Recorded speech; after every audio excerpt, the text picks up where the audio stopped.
When life itself seems lunatic, who knows where madness lies?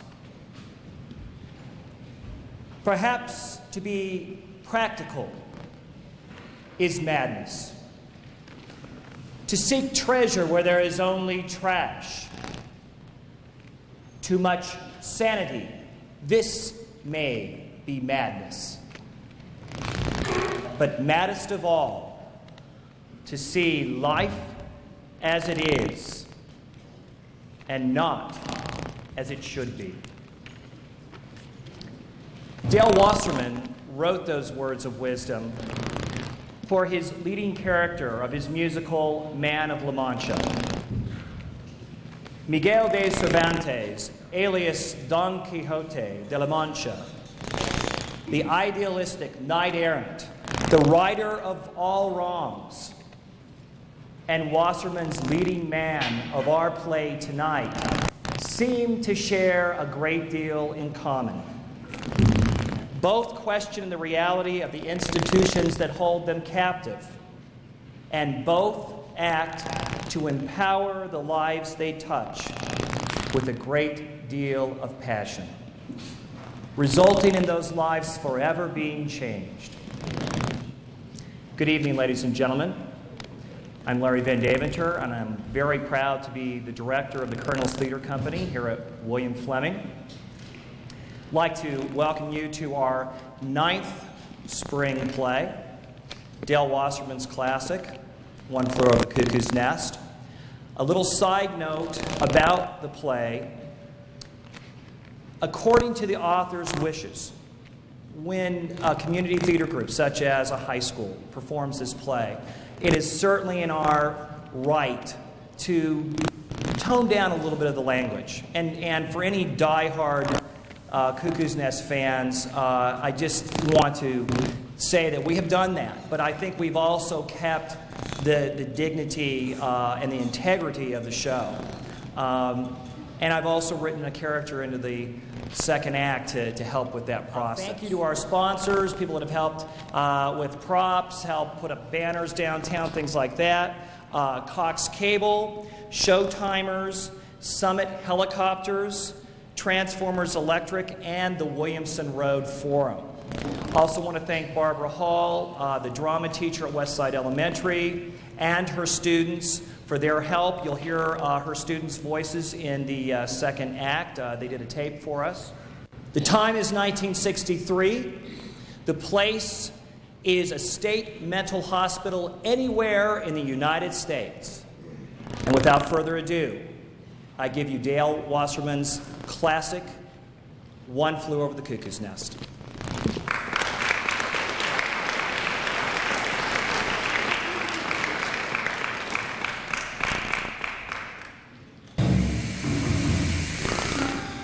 They're falling in again.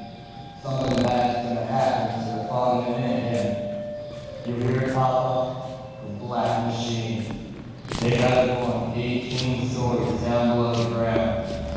They're putting people in one end, and now they're putting them all.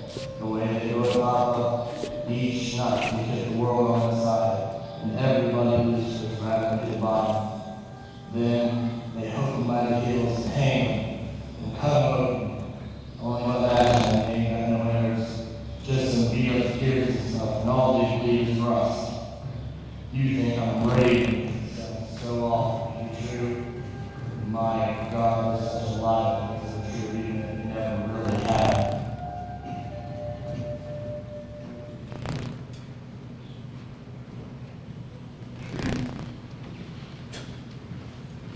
Well, well, here's the chief. The super chief. Oh, deep and dumb. Had his breakfast and raring to go. Man, don't you know better? Don't you know the key to your room till the bell rings? Look at him, Shaggy. Big enough to eat apples off my head, and he's scared like a baby. What you want, baby? Your broom? That's it. He want his broom. Oh, chief broom. That's it, baby. That's a good one. Start sweeping, baby. Oh, broom, fine. Oh, chief broom. Warren, Williams, I don't think it wise for you two to group up and stand around like that. I mean, on Monday morning, you know, such a lot to get done. Yeah, Miss Rachett. Warren, Why don't you go and get poor Mr. Bromden shaved? Williams, you have dormitory duty, don't you? Yeah, Miss Rachett. Good morning, Mr. Rachett. Sorry I'm late, but I went to midnight mass, and then I overslept. Never mind. We'd better get started, hadn't we?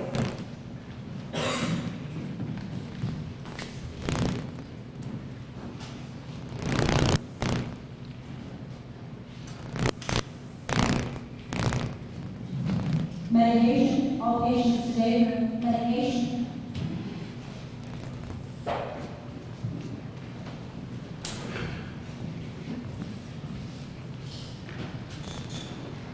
Good morning, Mr. Harding. Are you sure?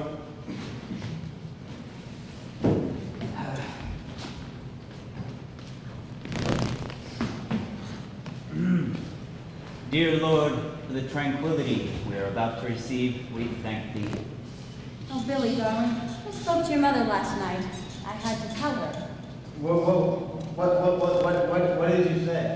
That you're very sorry and promised never to do it again. Thank you, Miss Rachett. Drink it all, dear. Good morning, Mr. Cheswick. Mr. Scanlon.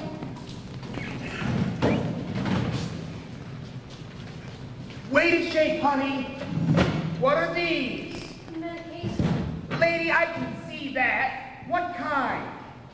It's just swallowed from Mr. Cheswick. For me. Don't give me that crap. All I want to know, for the love of It's all God. right, Charles. What do you mean, it's all right? You don't have to take them. That's what I mean. Just shove any old crap in a man's face and... I don't. Well, that's okay then. Good morning, Mr. Martini. Morning. Roughly.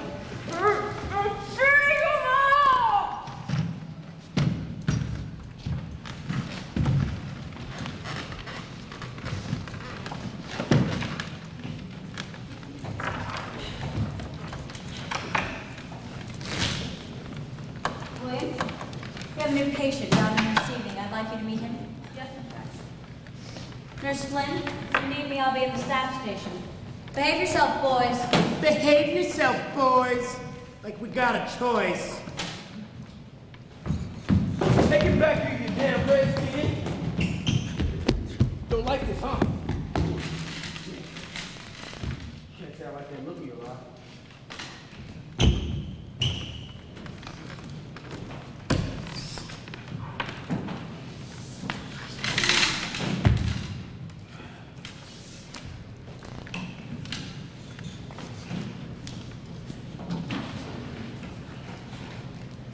Yeah, that's better.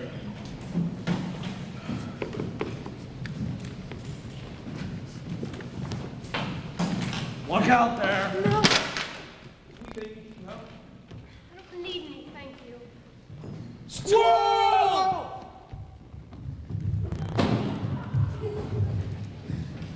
Your deal, Martini. Oh yeah, here we go.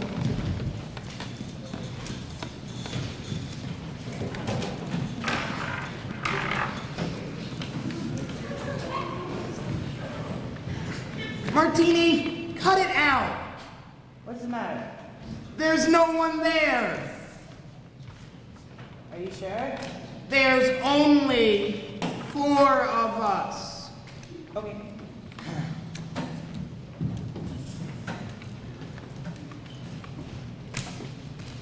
Martini, will you for God's sake stop hallucinating? Give me the cards.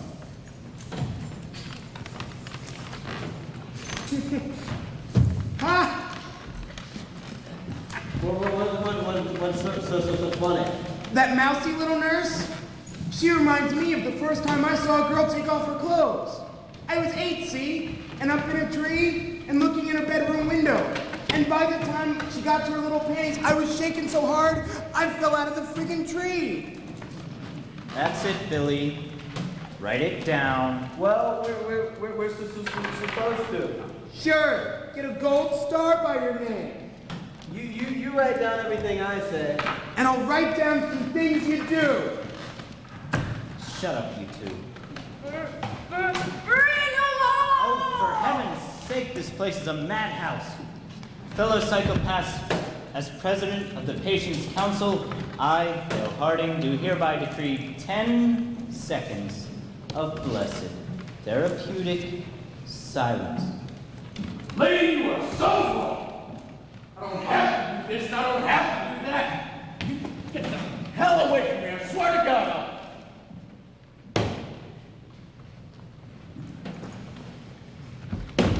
Well, good morning, boys. Mighty nice fall day. Damn, what a sorry-looking bunch. See here, mister. Get the hell away from me! Just give me a minute to look my new home over, will you?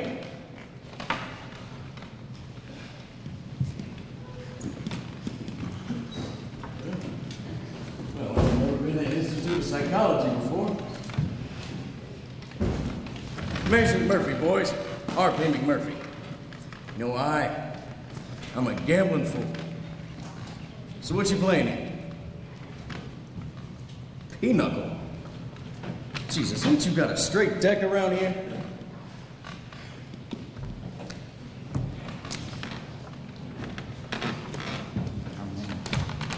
So, you like looking at other people's cards, do you? Yes. Well, you ever seen one of these? Martini, aren't you gonna play? Martini, I wanna play. Billy, guys. Get a grip.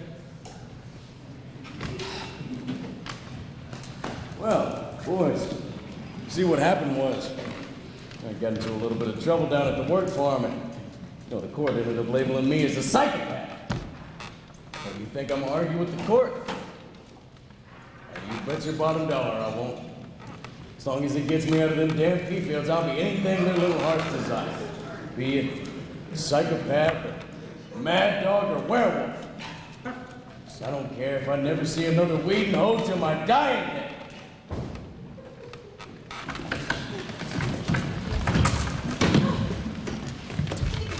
Mister, we got rules.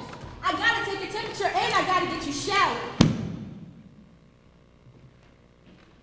All that you gotta do is let me get acquainted with my new buddies here.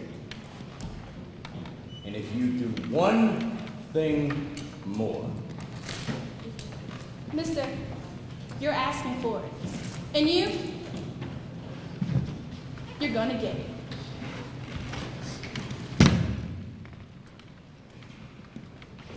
well, that's a whole deal better now, isn't it? Now let's get something settled. Which one of you is the bogus loony? Okay, I'm asking you, which one is the bogus loony? Well, it's not me, mister. But you could say I'm next in line for the job. Well, buddy. Well, I'm truly glad that you're next in line for the job. But, seeing as I'm thinking of taking over this whole shebang here, maybe you ought to just take me to your leader. Mr. Harding, you're president of the Patients' Council. Does this gentleman have an appointment?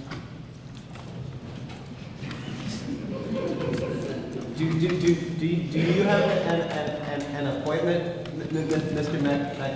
McMurphy? Mr. Harding's a busy man. This busy man, Harding. Is he the bogus loony? That's right. Well, you tell him that R.P. McMurphy's waiting here for him, and this nut house here ain't big enough for the both of us. You tell him he either meets me man to man or he's a yellow skunk and better be out of town by sunset. Billy, you tell this young upstart McMurphy that I'll meet him in the main hall at high noon, and we'll settle this affair once and for all, with libidos ablazing. Billy, you tell him that R.P. McMurphy's used to be a top man in every situation. So if he's bound to be a little, he better be the stomped out, dadgum, biggest, one of them all.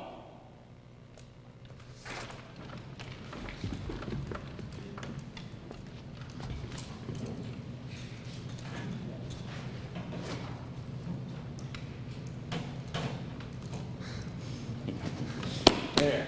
By God, we ain't spilled a drop of blood. So, who's the rest of these fellas?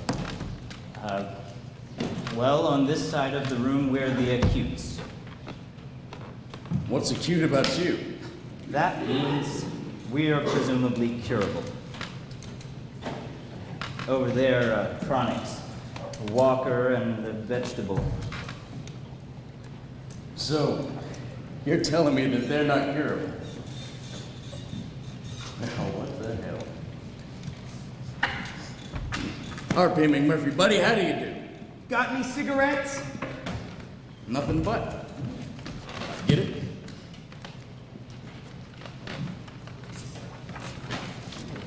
Buddy, how are you?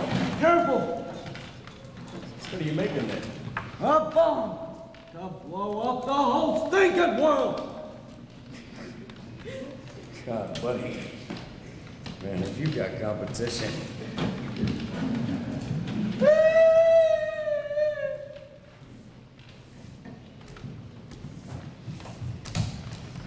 Hey, McMurphy, buddy. As you know, I don't like seeing a man sloshing around in his own water. Why don't you go get cleaned up? Pull the nails out. The what? The nails.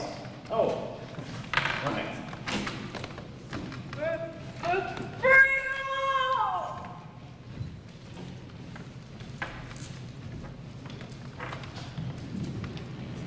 Well, what have we got here? That's old Chief Bromden. What's your story, Big Chief? He can't hear you. He's a deaf dumb Indian. That's so. Well, what the hell they got him strapped down for? I don't like that. No, sir.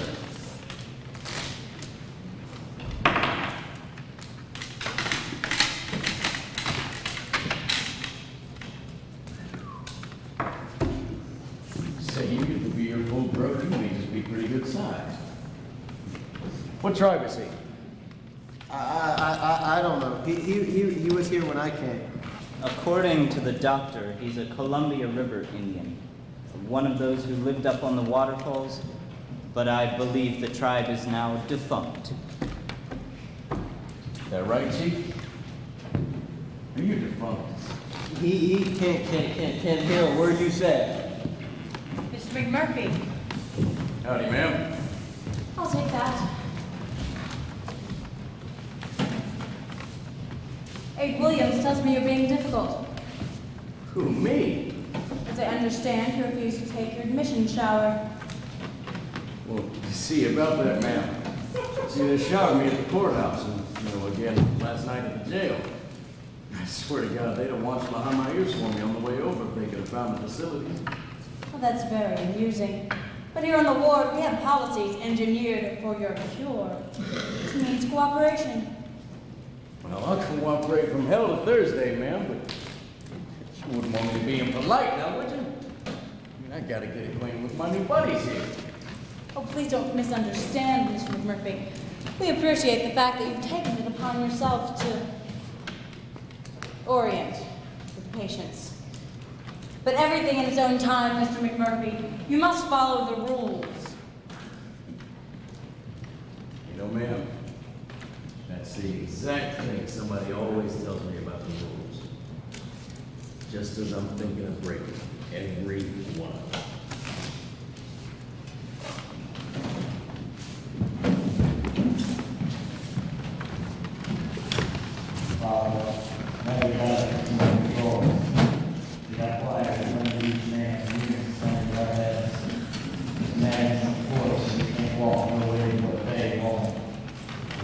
boom rings, and silence, and copper will hit the earth.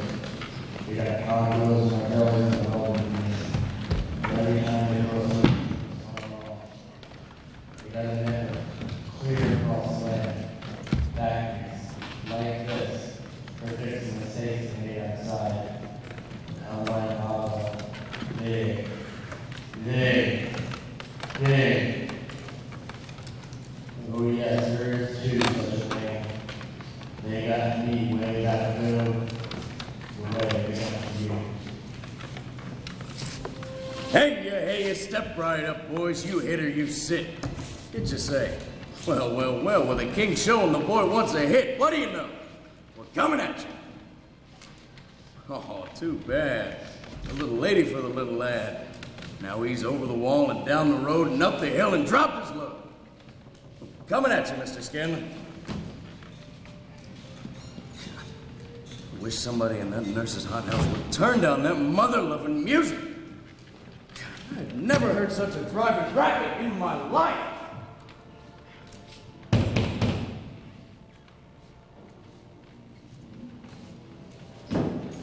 Excuse me, would you mind turning off that damn noise? Yes, Mr. McMurphy.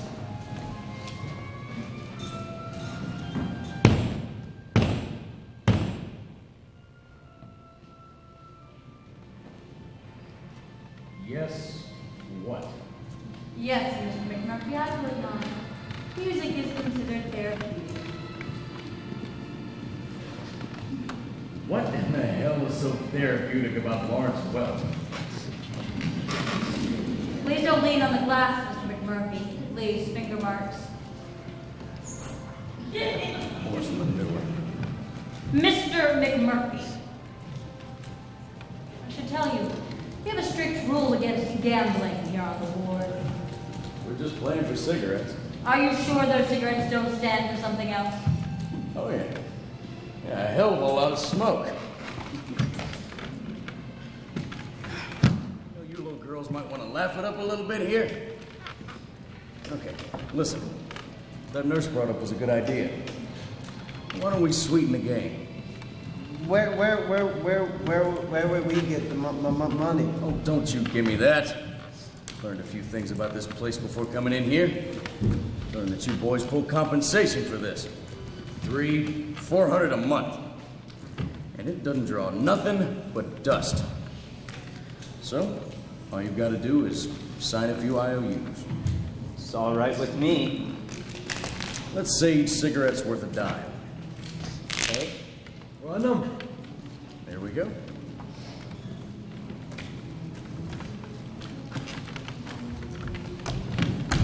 I bet a nickel. Can't bet a nickel. Dime's the limit.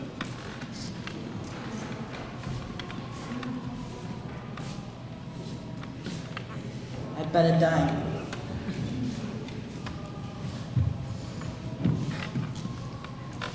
Okay. Do you see this? This is not a dime. If you take one of these and you break it in half, you don't get 2 nickels. You get crap. Try and smoke it.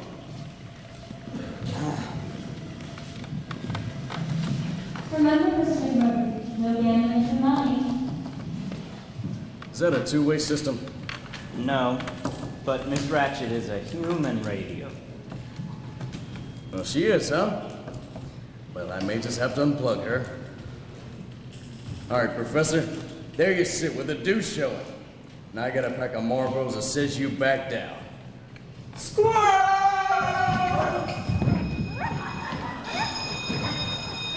Now what?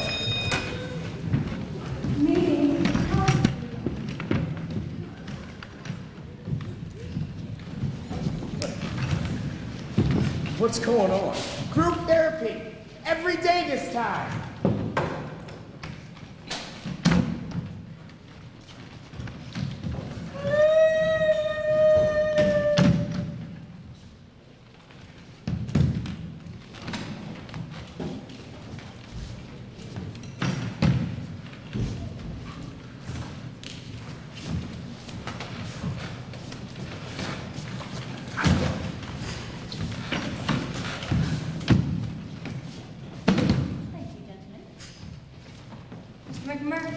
welcome to join us if you feel inclined.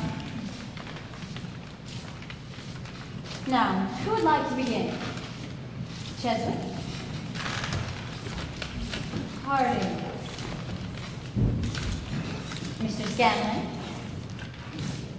Well, I guess I should talk about this. It was on account of my mother, you see. Every time she comes to visit, it just leaves me feeling awful. Mother loves you, Billy. Billy, darling, Billy, baby. That's the trouble, you see. I'm such a disappointment to her. She won't see me like I am. I say to her, Mama, I'm not right in the head, Mama. I can't even talk straight. She just keeps going, and pretty soon I want to kill myself. So I try. Is it possible that you're trying to punish your mother? Sure, it's possible. Nurse Rachett, could we talk about someone else today? Very well. But I think you ought to face it, Billy. At the close of last Friday's meeting, we were discussing Mr. Harding and his relations with his wife, and the fact that she has an ample bosom. Does anyone care to touch upon this further?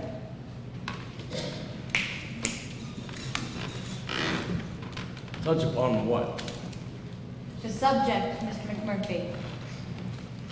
Well, see, I thought you meant to, touch upon her. It's very amusing.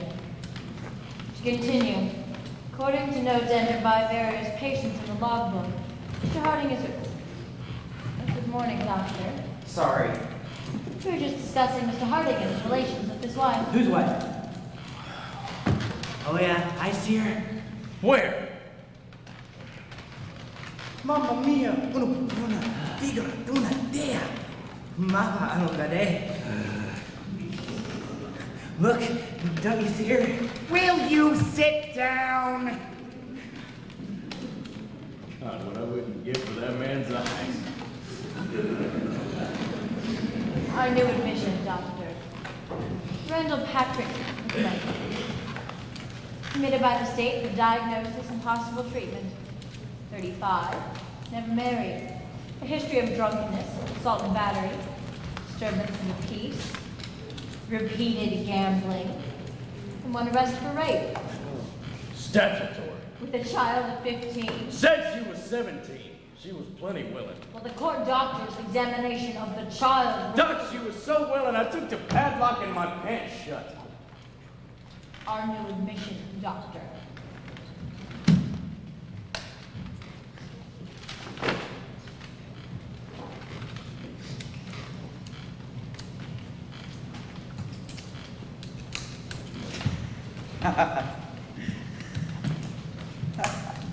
Doctor. Oh, it seems you've no previous history. Any time spent in other institutions? Well, including state and county courts. Mental institutions. Oh, no. No, this is my first visit. But I'm crazy, Doc. I swear. Here, let me show you. You see, that other doctor at the work farm. Right there. Repeated outbreaks of passion that suggest the possible diagnosis of psychopath. You see, the way he explained it, Doc, psychopath basically means, I'm fighting. Excuse me. How did he put it? He said I was overzealous in my sexual relations. Come on, is that really a problem? Have you ever been troubled by it? No, Mr. McMurphy, I'll admit I haven't. See, that bit about fighting I can understand, but God, who ever heard of a man getting too much of a good thing? I'm interested in this statement. Don't overlook the possibility that this man might be feigning psychosis. to escape the drudgery of the work farm. Well, Mr. McMurphy, what about that? Do I look like a sane man to you?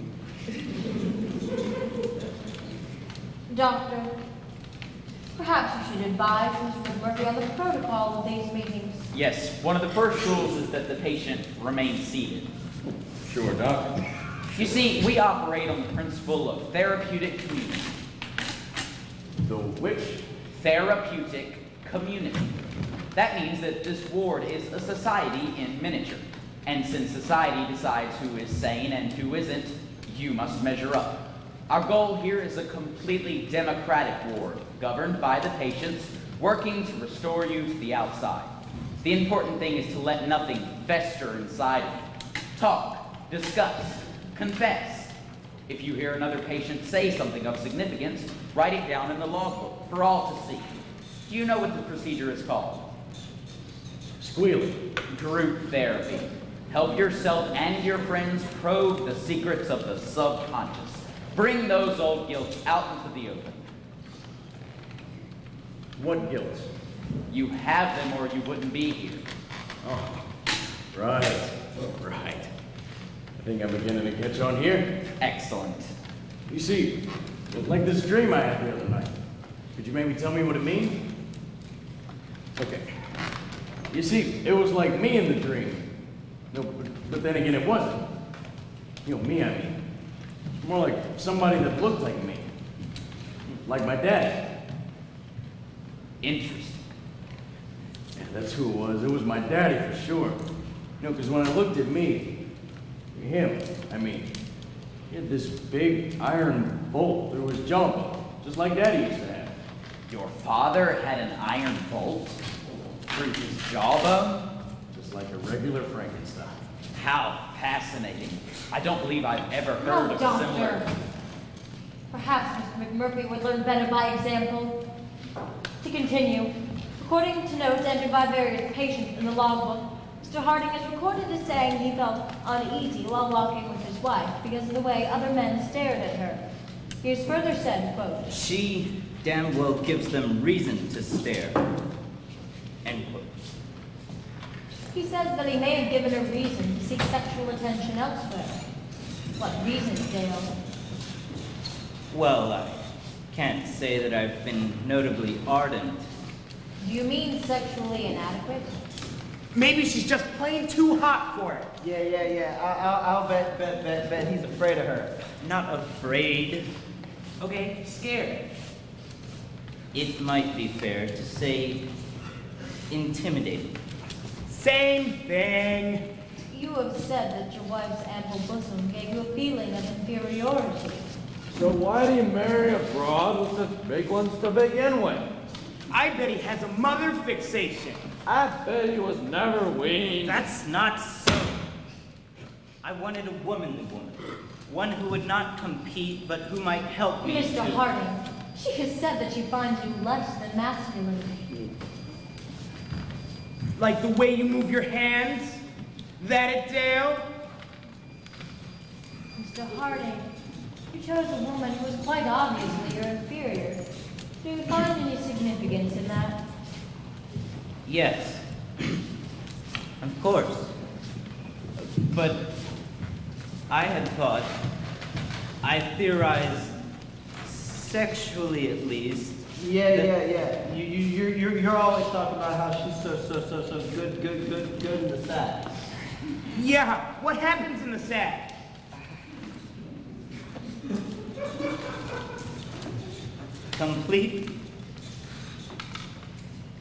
Complete psychic impotence. Why do I always cry? Say, Hardin, wouldn't it be easier to just come out and admit you're gay? Yeah, gay. I'm sorry. All right, now Mr. McMurphy. leave him alone. Mr. McMurphy, please sit down. Listen, honey, you don't have to take this crap. Doctor, I suggest that we close the meeting. Oh. Until discipline is improved.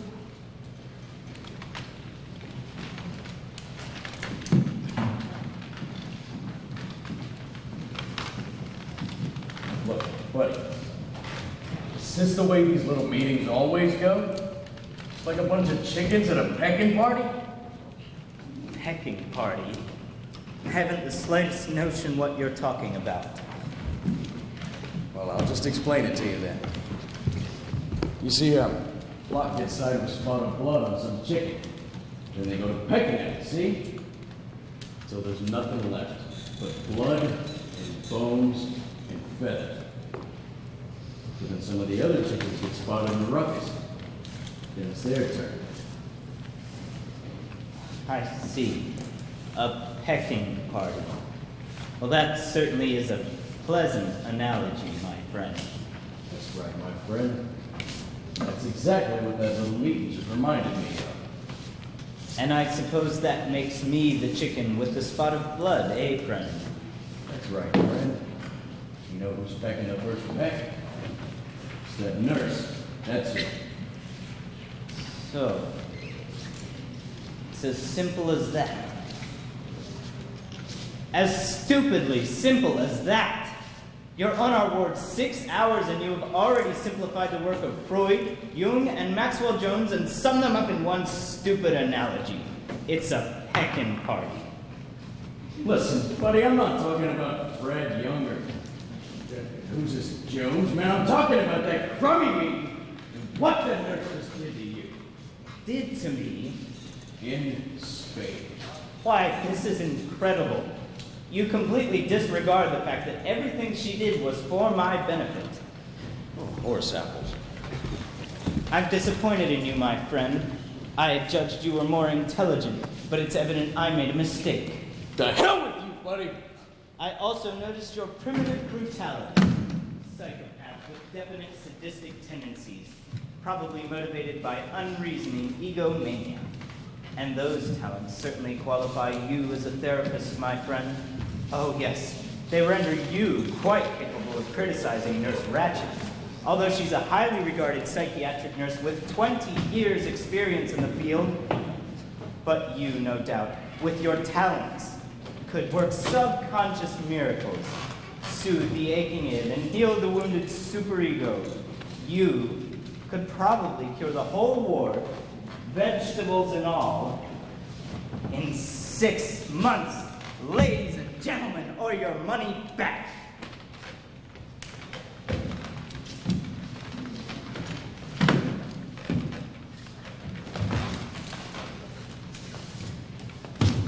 So, you're trying to tell me that the crap that just went on here today is doing some kind of good. Why else would we subject ourselves to it? Nurse Rachett may be a very strict lady, but she is not some sort of monster chicken pecking our eyes out. Honey, she's not aiming at your eyes. She's aiming right square at the family jewels. Nurse Rachett, why, she's like a mother, a tender mother. Oh, don't you give me that tender mother crap. Now, she's a control freak from way back. Why, see here, my friend, my psychopathic sidekick.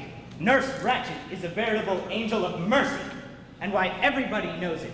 She is thankless as the wind, toiling day after day for the good of all 7 days a week. She has no life, no husband, nothing but her work, and everybody knows it. You think she enjoys being stern with us? Asking those questions, probing our subconscious till it hurts? No, my egomaniac buddy. She is dedicated. She gives every bit of herself. She desires nothing more than to see us walk out of this place adjusted and capable once more of coping with this world. So, you are wrong, my friend, I assure you. Our Miss Rachett is the kindest, sweetest, most benevolent woman that I have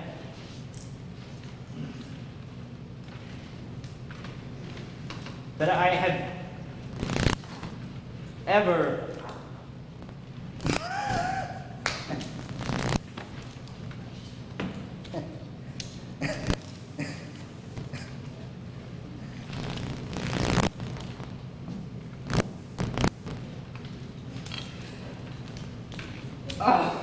the bitch.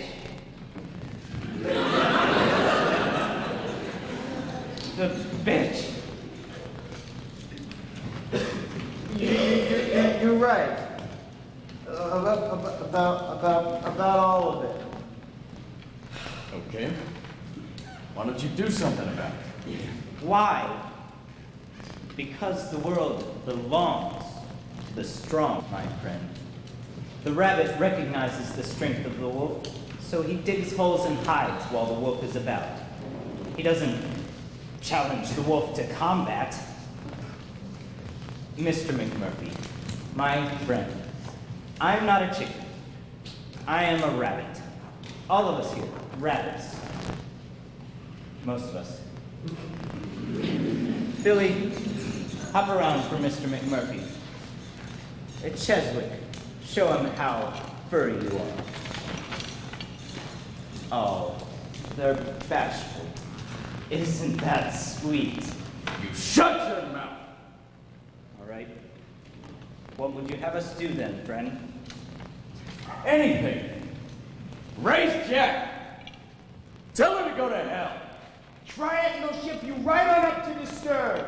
Or down the shop. The witch? Electroshock therapy, my friend. A device which combines the best features of the sleeping pill, the torture rack, and the electric chair. You kidding me? Hell no. You are strapped down to a table, touched on each side of the head with wires. Zap! Punishment and therapy in one shocking package.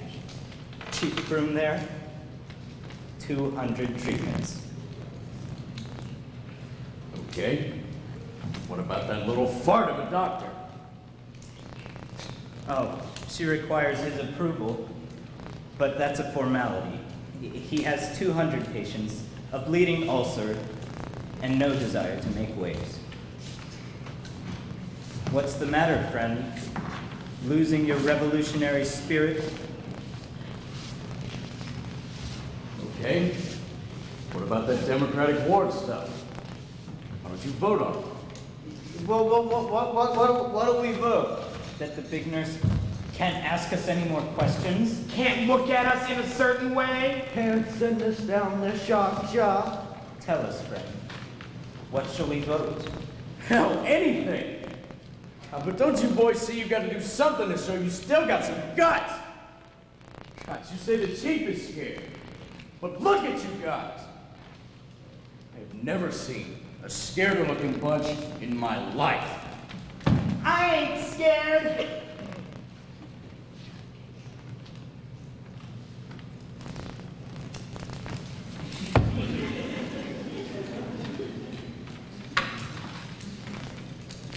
Well, no skin off my ass. How true. And I sure as hell wouldn't want some little fiend of a nurse coming after me with 3,000 volts. Naturally. So what the hell? Mr. McMurphy! Welcome to the club. You say she can't do nothing unless she gets your goat. That's right. Makes you crack up somehow, like busting her their nose or cussing her out. You'd be safe as long as you kept your temper.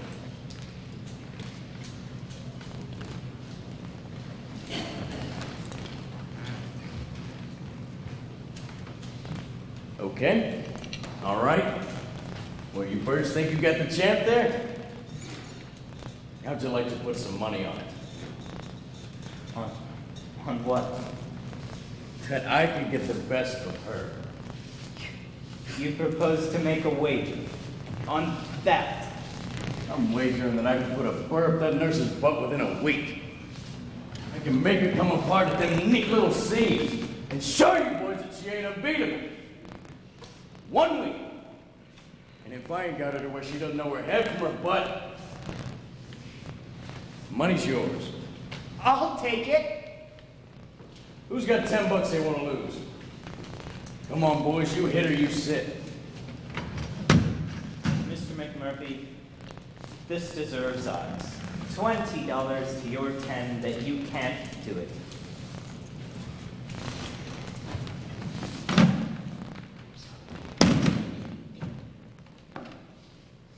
Hey, you step right up, boys. It's a spin of the wheel, a turn of the card. 1 week, 7 days, no holds barred. RP Murphy versus the big nurse to a knockdown decision or draw. 2-to-1's the odds, boys. Get your money down, hey ya, hey ya. I bet $5. 5 for the Roadrunner. I'll take 10. 10 for Billy. Gentlemen, it's time for occupational therapy.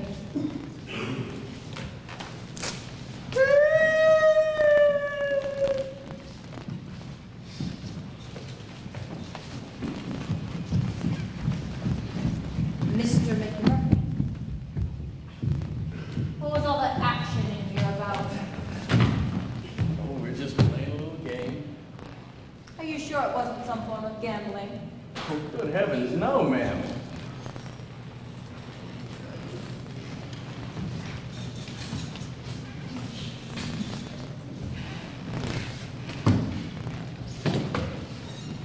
Gambling? Hell, this is a sure thing.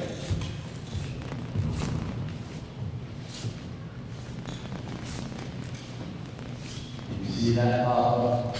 We got to play some automatic pop tonight. It's in the night, we do things to us, things to the world today. And if the night ain't long enough, you slow down. Oh yes, that's a fact. You gotta take time and speed up and slow down. I've seen 3 months go by once an hour. I've seen 3 days go by like this.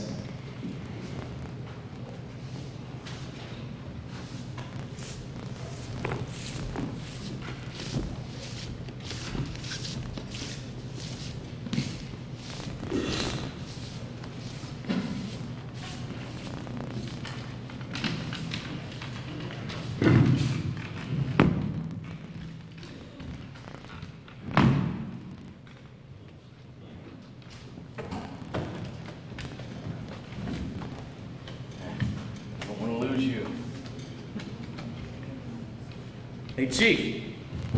Sack time. What are you doing there? Good God. Must have about 1,000 pieces of gum under here.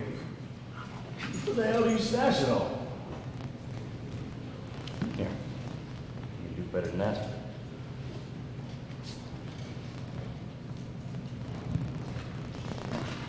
There. Got a nice fresh taste in your mouth.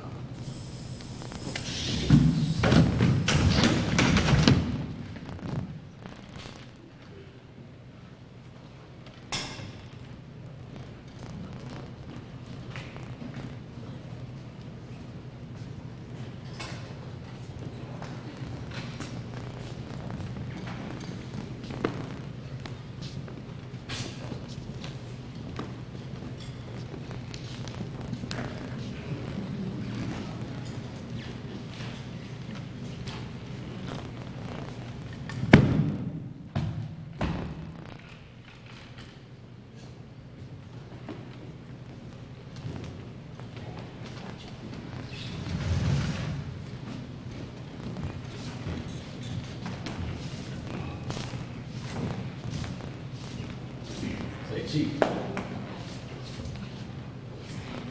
Jumped up awful quick a second ago. I could have swore somebody told me you were deaf.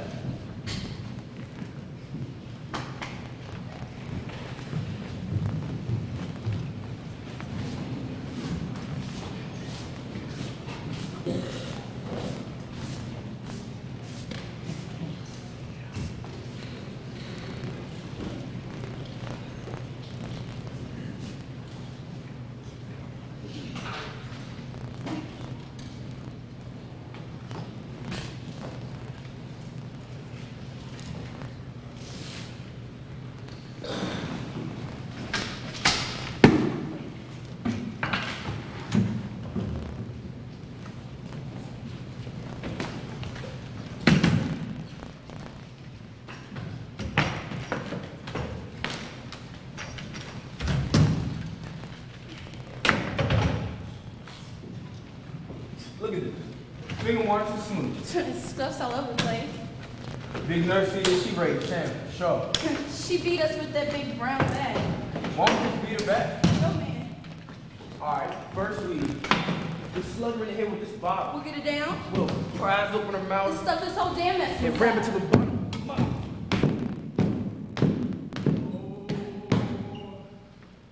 Your horses are hungry, that's what she did say. Come sit down beside me and feed them some hay. Morning, buddies.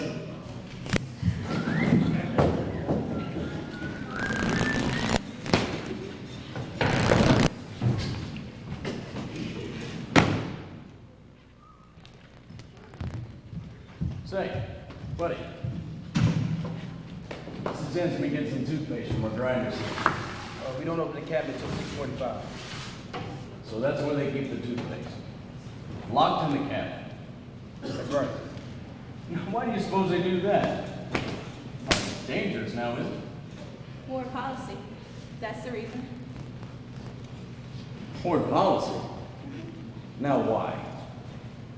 Well, what are you supposed to be like when you took Russian medicine whenever they got the notion?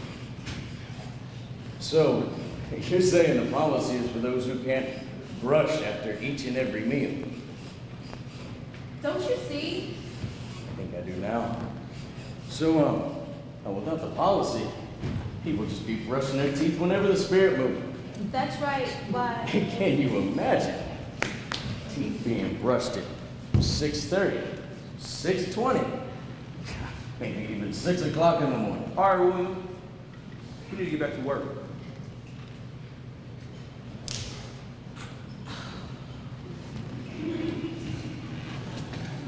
Hey, wait a minute. What's this here? Where? Stuff in this old can. Oh, that's so powder. Well, I generally paste, but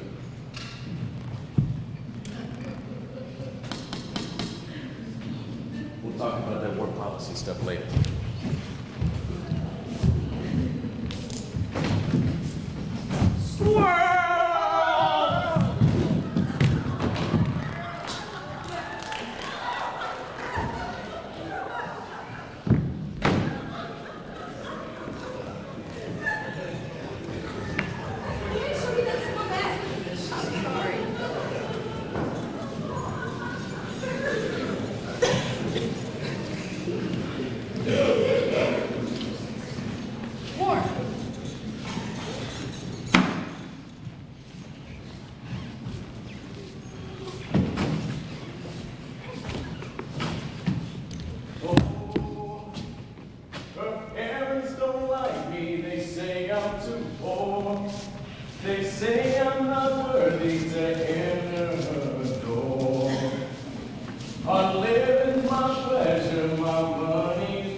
Rachett, how's things on the outside? You can't walk around here in a towel, Mr. McMurphy. What, towels against war policy too? Fine. No. Go back in there and put some clothes on this instant. Well, see, I can't rightly do that, ma'am. See, some thief in the night just boosted all my clothes. Boosted? That uniform was supposed to be picked up to be laundered. Williams. Not this time. Mr. Warren got on you. Warren, come here. Can't you see this man has nothing on but a towel? Well? He got up too early. Oh, he got up too early. Then I suggest you go in there and find this man some clothes this instant, or you will find yourself for the next 2 weeks in geriatrics cleaning bedpans. Do I make myself clear?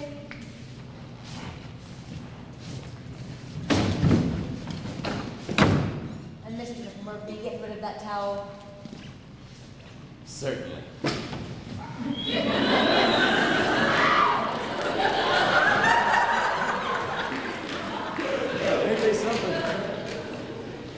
was a gift from a co-ed at Oregon State. Said I was some kind of symbol.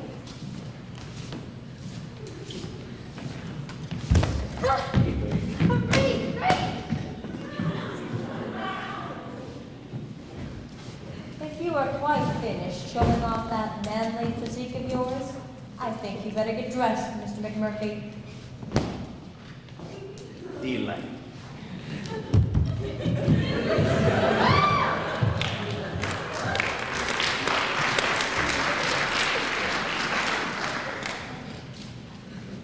Williams! Don't stand around here and gape. I want this place spotless. Gentlemen, go make your beds.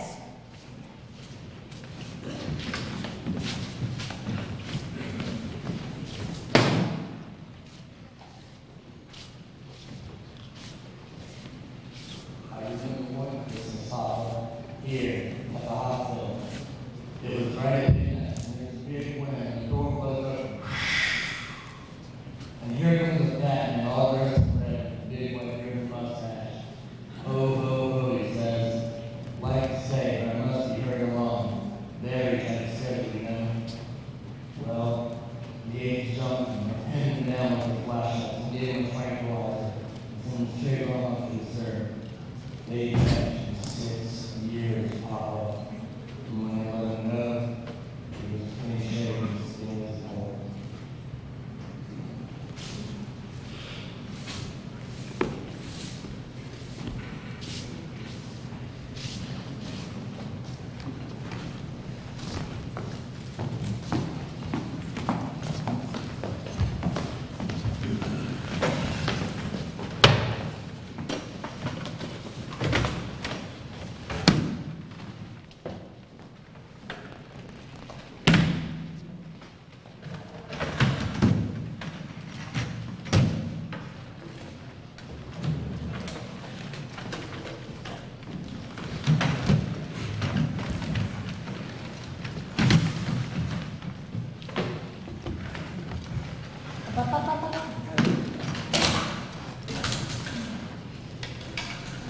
And take a deep breath in.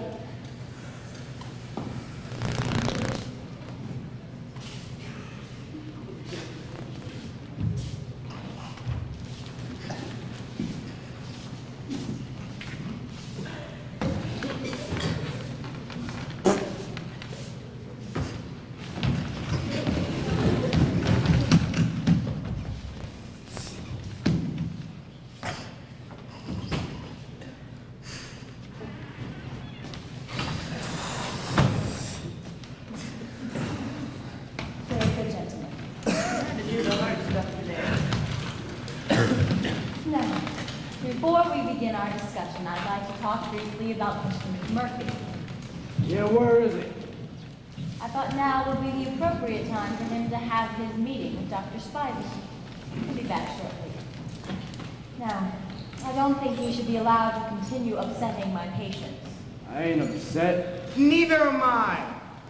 You may not realize you are. However, Oh, would you mind? Sure.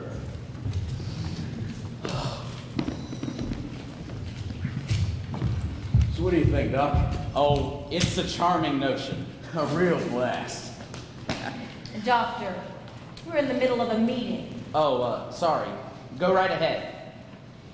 We were just discussing the question of morale. Why, that's exactly what we were talking about. And then I made the suggestion, or was it you? Oh, no, it was your idea. I suggested, well, what would you think if we were to have a carnival? A carnival? Right here on the ward. There could be games, booths, decorations. What do you think, man? I think it's a great idea. And not without therapeutic value. Hell yes. Lots of therapeutics in a carnival. I could run a ring toss and occupational therapy, and Scanlon could do his human bomb act. Hell, myself, I'd be glad to run a skillo wheel. Hey, ladies and gentlemen, step right up. It's a bonanza for a dime. A prize on every spin of the wheel. Fine. I can tell things. I'm rather good at palm readings. Fine. So, Miss Rachett, what do you think? Carnival here on the ward? I admit it may have therapeutic possibilities, but I think this should have first been discussed in a staff meeting before brought in front of any of the patients. Or wasn't that your intention all along, Doctor? Yes, of course. I just thought feeling out some of the patients for the staff meeting. Certainly. Also, I recommend that Mr. McMurphy's request for a visitor, as he puts it, a twitch named Candy Star, be denied until I can further learn the policies here on the ward. Well, Mr. McMurphy showed me his request in my office, and I figured, since he's been here a week already, I signed it.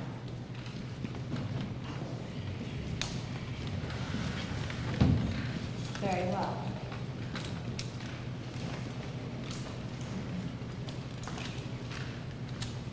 Billy Bibbit and his speech difficulties.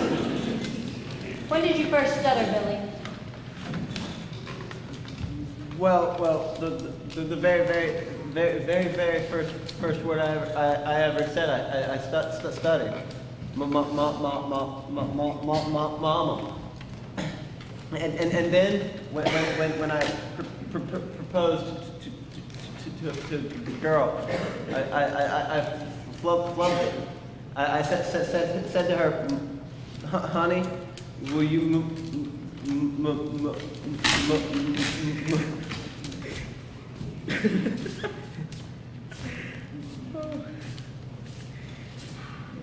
Get that guy away from the tree before he gets shot. Brandon! Did you hear me? Brandon, you idiot! Did you hear me? I can't help you, Billy. None of us can. As soon as a man goes to help someone, he leaves himself wide open. That's what the person can understand. Us wanting to be safe. That's when the weather comes up to fall. As it is, you can slip back and children feel safe. Look, I got something to take up here. If you wish to speak, you must first be recognized. You mean to say you don't know me? I know you, Mr. McMurphy, but I don't recognize you. Well, you got a hell of a problem there. Would you like to discuss it? Doctor, I would like to discuss Mr. McMurphy. In what respect? I've noticed a definite deterioration of his discipline since his time here on the ward. And I was thinking perhaps another form of treatment might be in order. What are you gonna do? Hook me up to your little battery charger? Oh, it's entirely for your own good, Randall. Oh, like hell it is. I must say, nurse, I agree with patient McMurphy. I find him quite lucid, quite in touch, and despite his past record, he has exhibited no tendencies toward violence. So I must conclude that electroshock therapy is not indicated. Very well. There's nothing further? Look, Doc, I got this little matter. Doctor, would you please tell Mr. McMurphy that the purpose of these meetings is for therapy, and that his petty grievances Are you calling the World Series petty? The World Series? That's right, Doc. Big game. Starts Friday. So you got this little rule about only watching TV at night. I figured, why not change it to afternoon? For therapeutic reasons? Oh, therapeutic is all hell. How were you planning to make bets on these games? How about it, boys? Who wants to watch those games? Cheswick? Sure, why not? Scanlon? I don't know, Mac. Mr. Scanlon, as I remember, you refused to eat for 3 days until we agreed to turn the television on at 6 instead of 6:30. Mac, a man's gotta see the news, don't he? Why, they could bomb us clear to hell and be a week before we knew it. Are you trying to tell me there's something therapeutic about the news? Well, I guess I'll need to see it this week. Attaboy. Now, How about it? Who wants to watch those games? Get your hands up.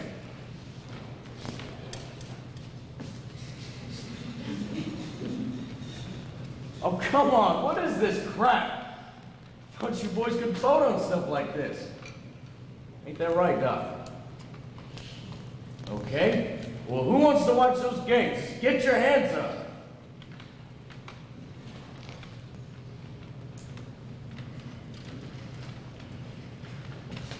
What is the matter with you guys? 3, Mr. McMurphy. Just 3. Not nearly enough to change a board policy. So if there's nothing further, can I terminate the meeting? Yeah. Yeah, terminate the lousy meeting.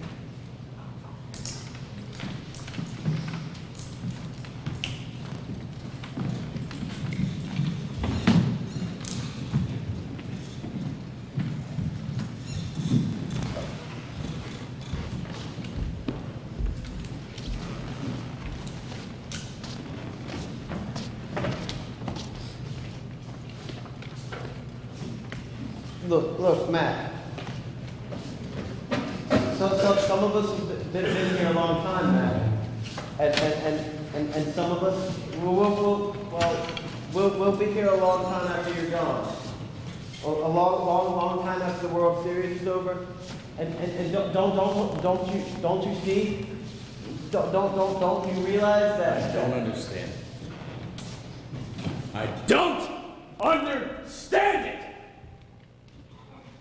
What is the matter with you guys? What the hell are you so afraid of? Why, you bunch of little gutless wonders. I ought to leave you to it. That's what I should do. I should bust on out of here and nail the door shut behind me. You're talking so big. Just how would you do it? 40 ways. Name one. What, you think I'm kidding, huh?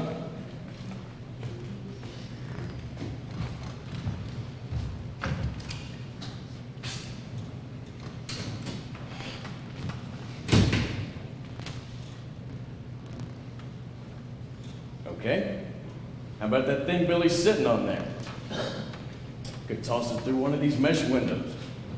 I don't recall anything about psychopaths being able to move mountains.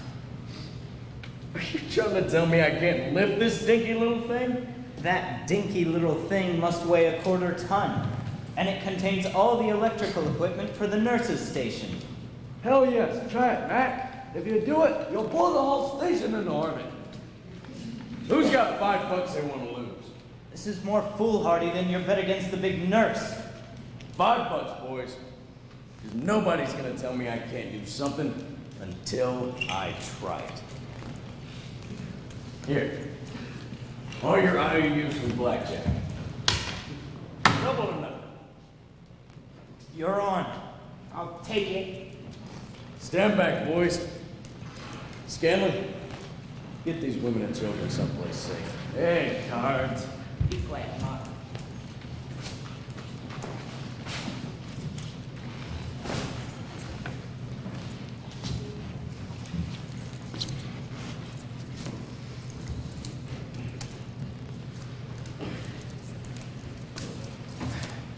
Oh, Mac, you giving up? Hell no. I'm just warming up. Warming up.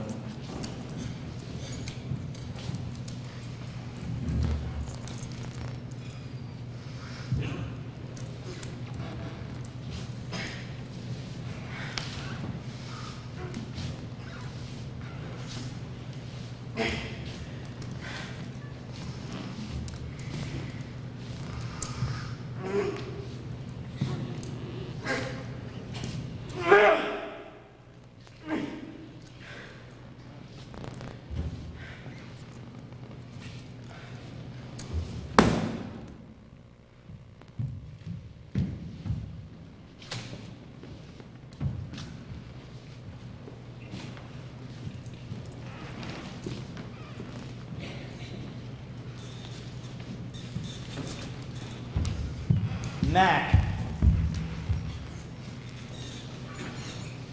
No man could lift that thing. But I tried, damn it. At least I did that!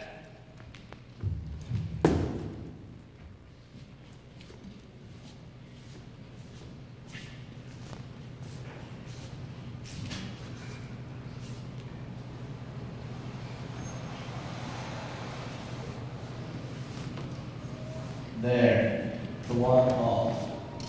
How come I hear it, Papa? I hear it, and it sounds like it does in the spring. I see a salmon jump, and I smell the snow where it's blowing off the peaks. And then try it up there above the falls. Listen, the way they yell and shine, they scare a fish. How it comes, Papa? What's making me go up and back?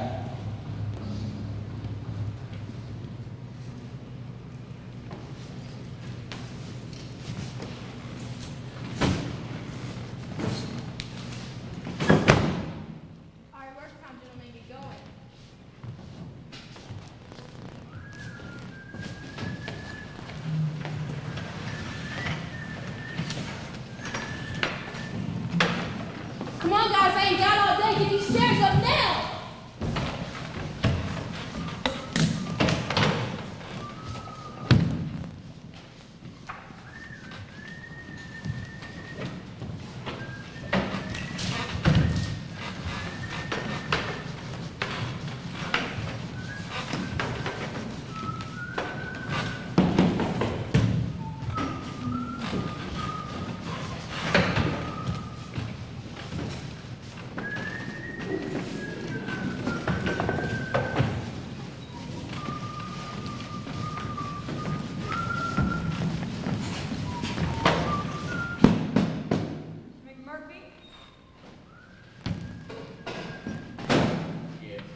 Please step out here.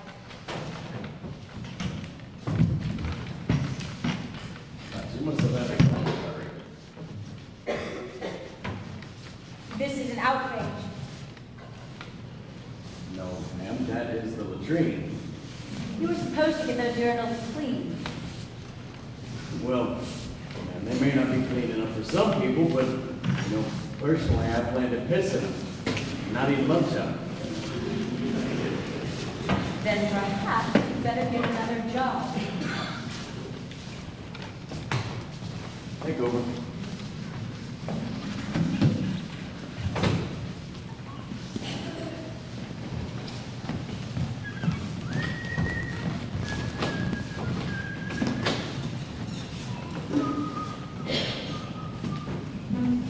So, well, you boys ready to pay off them IOUs yet? You haven't won yet, friend.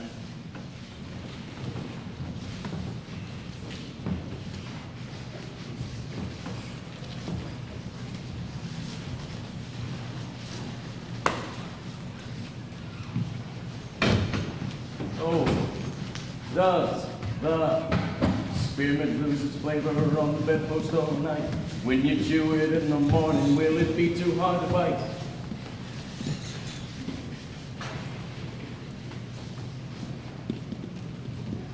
Mr. McMurphy, never been. McMurphy. Andy. Oh, you did, McMurphy. Mr. McMurphy, please identify your visitor. She's my damn mother. Boys, this here is Candy Star. Hi, boys. How's everything? You all crazy?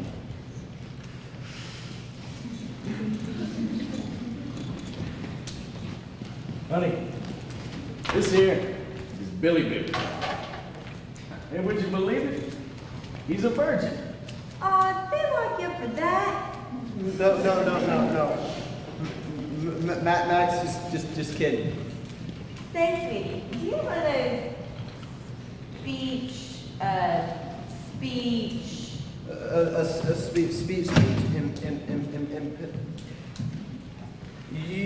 You mean that said Oh. Look, what's the deal? He's a good kid. He doesn't need to be reminded that he's got it. I'm not stupid, you know. Say, Billy, there's this girl wherever. Nice kid by the name of Nancy. She's got the same speech whatchamacallit that you have. She's kind of shy like you too, but she's awfully cute. How would you like to meet her sometime? Nancy? Okay. Candy. God, you are the best. Here. Come here and talk to me. So, how's Sandy? Tied up, Aunt. Really? She got married. She what? Can you picture that? Sandy married? To who? Well, you remember Artie from Beaverton? He used to show up at the parties with some weird thing like a gopher snake or a white rat or some weird thing like that. Geez, a real maniac.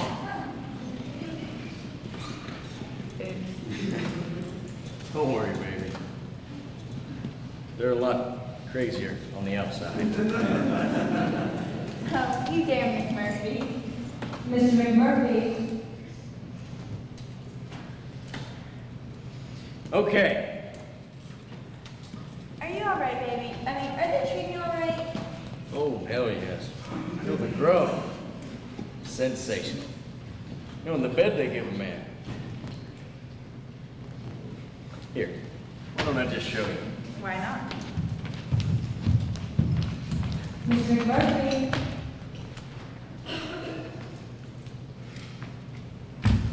Okay. Okay.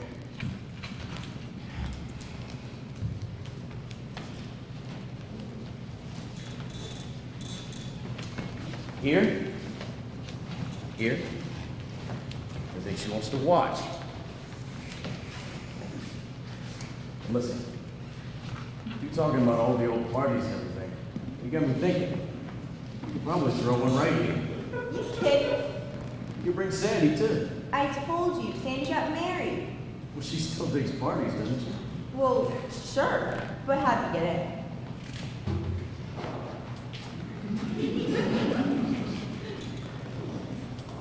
Far out! Mrs. McMurphy, I'll have to ask your visitor to leave, please. Hey, I just got here. It's okay, baby. Just, say so long to the fellas. Oh, you damn McMurphy. Later, boys.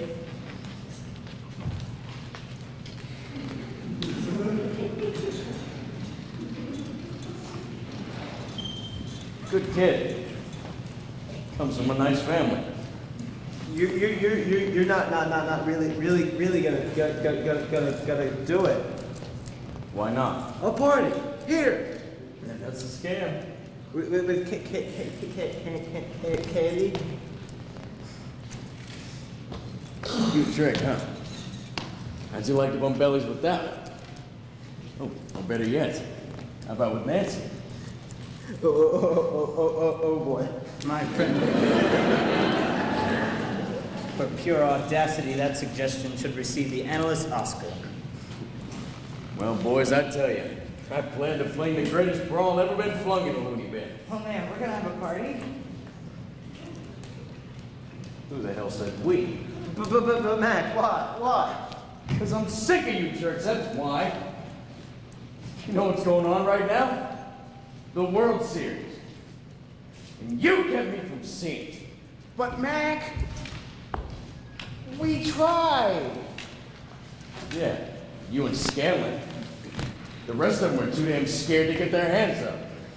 Mac, I'm sorry, but if the matter weren't already closed... Well, is there any rule that says you can't take a revote? No, I don't suppose that there is. Well then. Gentlemen, hadn't you better get back to your duties? Well, sure, but right now we have a special meeting of the Patients Council. Called by whom? Mr. Dale Hart, President. That's right, Miss Rachett. For what purpose, Dale?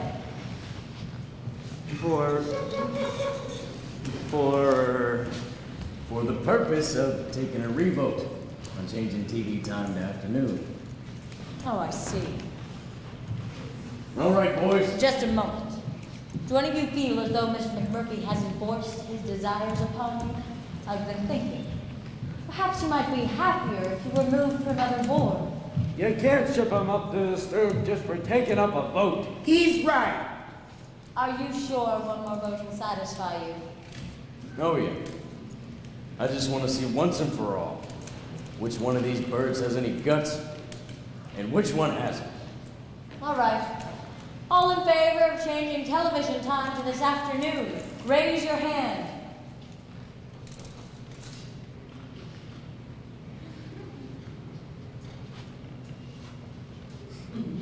Batter up. Just a moment, Mr. McMurphy. The vote has to be unanimous. Unanimous? All the patients present on the ward. You mean you want the chief to vote? So that's how you work this democratic stuff. Oh, you sound upset, Mr. McMurphy. Perhaps I should write that down. Just hold on a minute.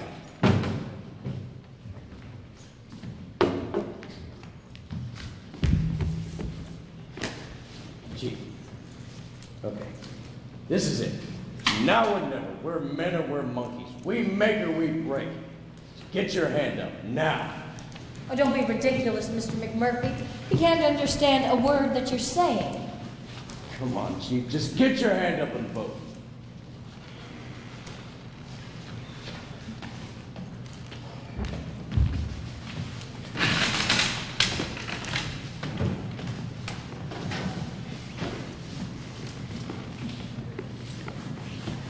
Ma'am!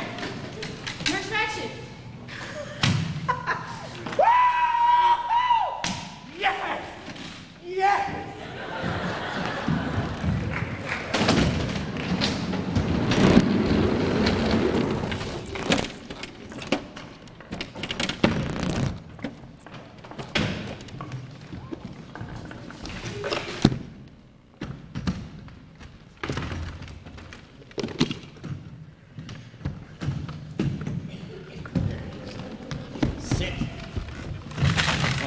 Best damn seat in the house.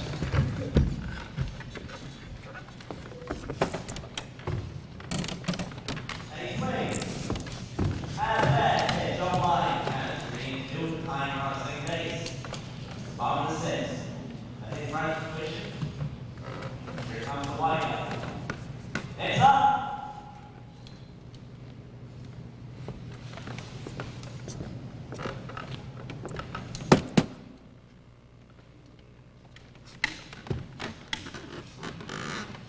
The meeting was closed.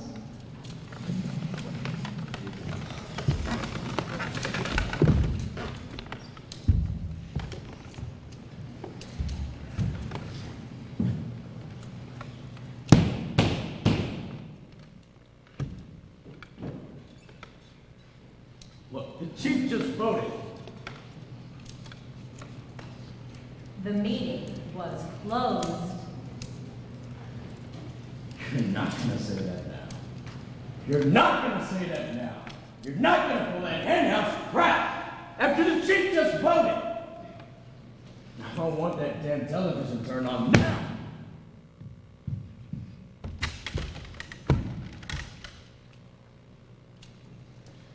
You men will now go back to your duties. Did you hear me? Don't move, Billy. Did you hear me?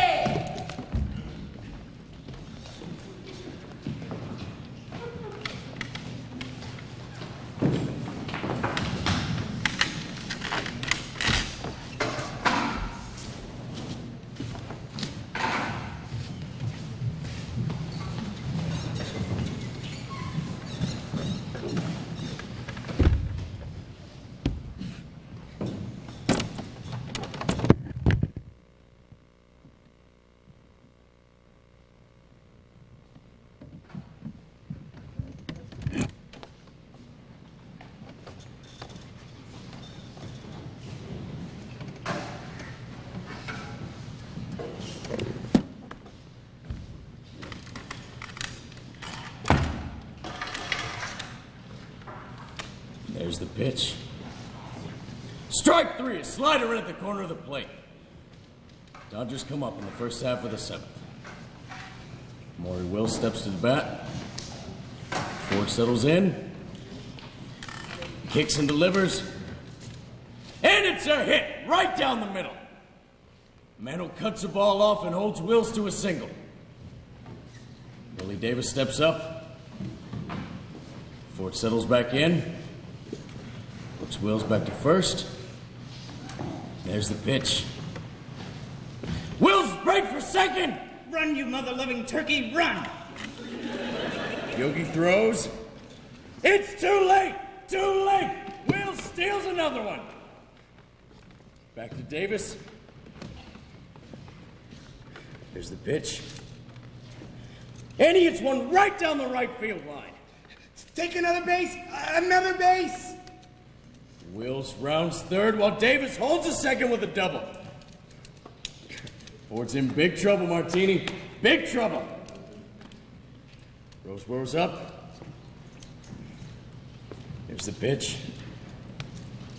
And it's a sharp ground ball to third. He missed it. Overthrew to second. Keep going, for the love of God. Keep going. Stop! Stop it! He dropped the ball. There it goes. Into the outfield. All the way home, you jerk. Run! Run! Your men will now go back to your duty. Go. Move, Mr. Harding. Go. Billy. Somebody get me a red hot and a can of beer. Run! Yes! You see it?